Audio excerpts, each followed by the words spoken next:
Bonjour à tous, c'est Cyborg et aujourd'hui on se retrouve sur Revit Architecture 2014 pour réaliser un projet de A à Z.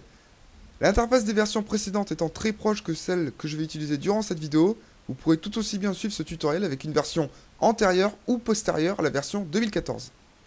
Revit faisant partie de la suite Autodesk, il vous est tout à fait possible d'exporter un fichier au format DWG, DXF ou encore FBX pour le rendre compatible avec d'autres logiciels de la suite Autodesk. On va donc directement passer aux particularités qui lui donnent un avantage par rapport à AutoCAD. Et la première chose à dire, c'est que ce logiciel gère très bien la 3D puisque tous les éléments que vous dessinerez seront directement traduits par le logiciel en 3D. Ce qui permet de réduire grandement le temps de vos modélisations.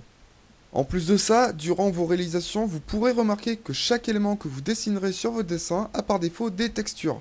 Ce qui permet une nouvelle fois de gagner un temps non négligeable. Alors bien sûr, cela ne va pas se faire à une seule partie, c'est pour cela que je vais séparer cette suite de vidéos de façon à ce que chaque partie soit bien distincte. Donc on se retrouve sur la page d'accueil et la première chose que l'on peut voir, c'est que l'on a affaire à deux catégories. Une qui s'appelle projet et l'autre qui s'appelle famille. Donc la partie famille permet d'alimenter vos projets, on peut importer des familles Revit depuis internet. D'ailleurs, il y a plusieurs sites qui en proposent. Par exemple, si vous voulez importer une porte de garage, vous pouvez aller sur internet et télécharger une famille qui comporte des portes de garage. Je ne vais pas aller plus loin, je pense que vous avez compris le principe. Et donc enfin la partie projet qui, elle, va vous permettre de réouvrir plus rapidement vos projets en cours ou encore d'en créer des nouveaux. Donc c'est directement ce que l'on va faire. Nous allons donc cliquer sur le bouton nouveau pour commencer un nouveau projet. Puis on va valider avec OK pour le gabarit architectural. Bienvenue donc sur l'interface de Revit et je vais directement vous expliquer sommairement le fonctionnement du logiciel. Vous pouvez voir dans la partie supérieure du logiciel que l'on a plusieurs onglets comme architecture, structure, insérer, annoter, etc. etc. Et ces différents onglets cachent des commandes qui vont nous permettre de créer notre dessin. Par exemple, vous pouvez voir que sous l'onglet architecture, on retrouve la commande mur, et cette commande, comme vous aurez pu le deviner, permet de dessiner des murs. Vous avez également la commande porte qui va vous permettre de créer des portes, la commande fenêtre, bien évidemment, qui va vous permettre de créer des fenêtres, etc. etc. Ensuite, vous avez sur la partie gauche du logiciel la partie propriété. Cette partie vous permet d'appliquer des propriétés spécifiques à chaque commande que vous aurez sélectionnée auparavant. Par exemple, si je sélectionne la commande mur, vous pouvez voir que dans la partie propriété, il y a du mouvement. On va y jeter un coup d'œil, histoire de vous montrer de quoi je parle. Donc, tout en haut de cette partie propriété, vous avez un gros onglet qui va vous permettre de sélectionner le type de mur que vous souhaitez dessiner. Par exemple, si l'on veut dessiner des fondations, nous allons simplement cliquer sur la partie fondation. Alors bien sûr, tous les types de murs ne sont pas répertoriés, il en est de même pour les fenêtres ou les portes par exemple. Et donc du coup, nous pouvons, pour remédier à ce problème, télécharger gratuitement des familles. Vous savez, ces fameuses familles dont je vous ai parlé au début de cette vidéo. Donc bien sûr, la sélection des murs n'est pas la seule action que nous pouvons faire dans la partie propriété. On a également accès à beaucoup d'autres choses, comme par exemple les contraintes que l'on abordera plus tard dans la vidéo. On passe ensuite à la partie arborescence du projet, qui est une partie très importante du logiciel, car elle va nous permettre de naviguer entre les vues de celui-ci. Par exemple, vous pouvez voir que l'on a des grosses catégories. Toutes les catégories commençant par plan, donc celle-ci ainsi que celle-ci, sont des vues de dessus. Et les catégories commençant par élévation, donc celles-ci, sont des vues de côté. Pour que vous puissiez imaginer ce que je vous explique, je vous invite à cliquer sur la partie élévation nord. On peut voir au niveau du workspace qu'il y a 3 niveaux, 0, plus 3 et plus 6.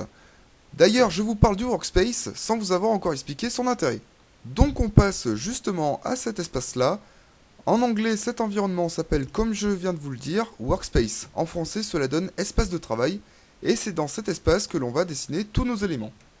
Donc on revient à ces 3 niveaux d'élévation. On peut bien évidemment venir supprimer un niveau en le sélectionnant avec un simple survol. Puis en cliquant sur la touche supprimer et on valide enfin avec OK.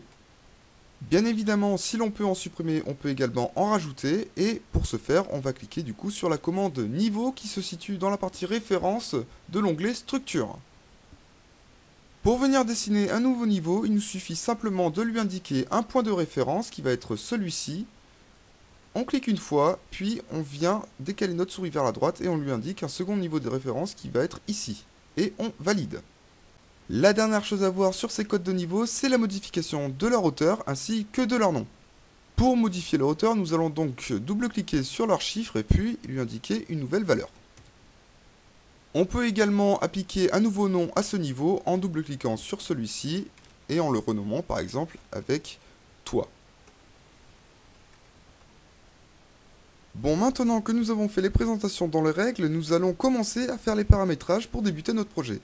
Pour ce faire, nous allons cliquer sur l'onglet Gérer, puis sur la commande Unité. Une nouvelle fenêtre s'ouvre alors. Nous allons donc changer le format d'unité pour la longueur et nous allons la passer en millimètres et non en mètres. Alors, si vous êtes plus à l'aise en mètres, laissez-la comme ça, mais en général, un bâtiment, on dessine toujours en millimètres. Voilà, une fois les millimètres mis en place, nous allons simplement laisser les autres valeurs par défaut, puis nous allons cliquer sur OK. On peut voir maintenant que les anciennes valeurs qui étaient autrefois en mètres sont passées maintenant en millimètres. On va maintenant venir cliquer sur la commande accrochage et on va venir vérifier que l'ensemble de ces cases soit coché. Si ce n'est pas le cas, cochez-les toutes. Puis on va venir valider en cliquant sur OK. Super, donc maintenant on va passer aux choses sérieuses et nous allons directement commencer à tracer nos axes, donc les guides. Ce sont les emplacements de nos futurs murs. Pour ce faire, nous allons cliquer sur l'onglet Architecture, puis dans la partie Références, qui se situe à ce niveau-là, et enfin cliquer sur la commande Quadrillage. Si vous n'avez pas encore enregistré le projet comme moi, vous allez cliquer sur Enregistrer le projet, puis vous allez lui indiquer une racine d'enregistrement. Moi, pour ce cas-là, je vais l'enregistrer sur le bureau et je vais l'appeler Test 1. Puis, on va cliquer sur Enregistrer. On peut voir en haut du logiciel que le projet a bien été enregistré puisqu'il s'appelle maintenant Test 1 alors que tout à l'heure il s'appelait Projet 1. Bon, avant de commencer à tracer nos axes, nous allons déjà nous diriger sur une vue en plan. Pourquoi pas le niveau 0 du plan étage. Donc une fois que vous y êtes, nous allons cliquer sur la commande quadrillage, puis nous allons cliquer une fois sur le workspace. Nous allons décaler notre souris vers la droite ou vers la gauche. Donc moi pour ce cas-là, je vais le décaler vers la droite, puis je vais recliquer une seconde fois. On va maintenant venir tracer le second axe. Pour venir l'aligner au premier, il suffit de survoler l'extrémité du premier axe, de monter la souris, de cliquer une fois, puis de tirer jusqu'à atteindre le second axe. Une fois que l'on est bien comme il faut, on reclique. Je vais venir maintenant tracer le dernier axe horizontal avec la même méthode que je vous ai expliqué tout à l'heure. Je vais donc passer au dessin de mes axes verticaux et donc pour en créer un, on clique une fois, puis on va remonter simplement la souris vers le haut. Je vais faire pareil pour le second axe vertical, donc je remonte vers le haut et petite astuce, pour bloquer les axes de 90 degrés en 90 degrés, je vais rester appuyé sur la touche majuscule, comme vous pouvez le voir en ce moment, et donc je vais venir cliquer à ce niveau-là. Voilà. Ça c'est de l'astuce, c'est cadeau et ça me fait plaisir. Enfin, je vais venir tracer le dernier axe vertical et après on en aura terminé. Maintenant que l'on a fini de dessiner tous nos axes, nous allons cliquer sur la touche échappe de notre clavier pour revenir sur l'onglet de base. Ensuite, donc nous allons venir modifier la distance entre chaque axe pour venir replacer ceci correctement. Cette partie n'étant pas très intéressante et pas très instructive, je vais vous le montrer pour une fois et ensuite je vais vous laisser le faire pour l'ensemble de vos axes. Je vais donc agrandir la distance entre ces deux axes et je vais donc mettre une valeur de 9000. Puis je vais valider avec la touche Entrée. On peut donc voir ici que l'axe s'est déplacé, donc ça a bien fonctionné. Ensuite, je vais venir changer la distance entre ces deux axes et je vais mettre une valeur de 7000. Je vais donc venir écrire 7000, puis je vais valider avec la touche Entrée. Voilà.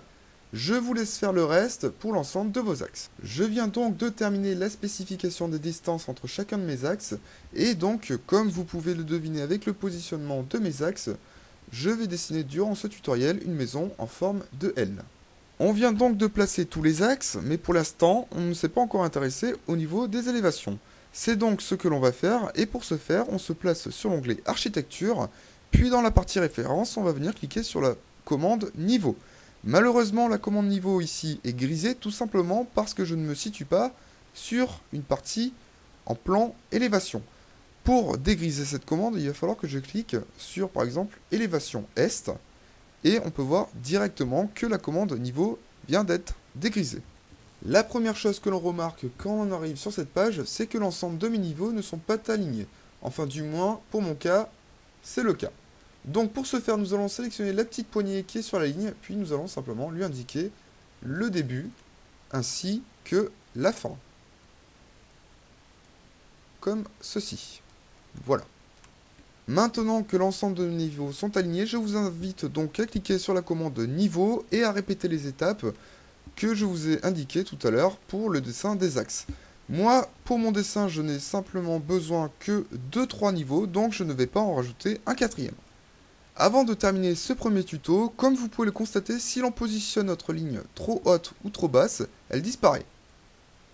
Pour remédier à ce problème, nous allons nous diriger dans la zone propriété de la vue élévation, puis nous allons venir cocher zone cadrée visible.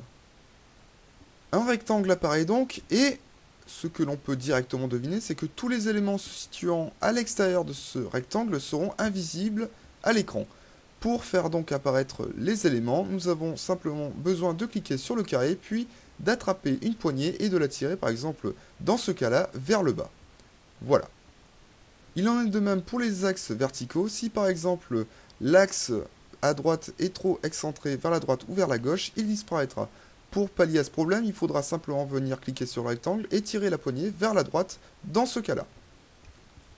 Cette première partie sur les bases de Revit est maintenant terminée. Je vous invite à regarder les prochaines vidéos pour apprendre à construire la maison de vos rêves. N'oubliez pas de laisser un petit j'aime sous la vidéo en cliquant sur le pouce. Vous pouvez également me poser vos questions par commentaire. Et si vous avez aimé cette vidéo, je vous invite à vous abonner à ma chaîne pour suivre les prochaines vidéos qui sortent régulièrement sur celle-ci. A très vite pour la seconde partie de cette vidéo pour débuter sur Revit Architecture. Ciao tout le monde!